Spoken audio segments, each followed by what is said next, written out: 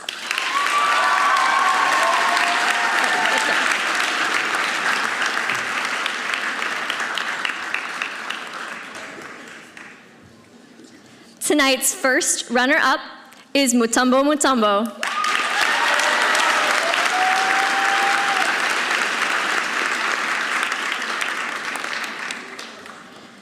And our 107th IU Indianapolis Communication Studies Speech Competition winner of Speech Night is Salsabil Kadora.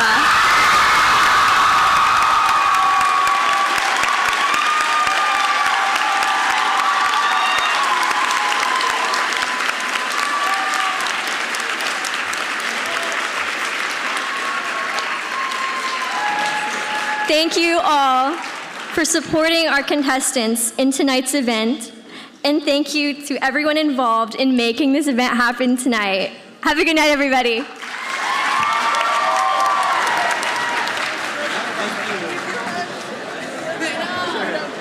If anyone would like to come up for pictures with your contestant, feel free.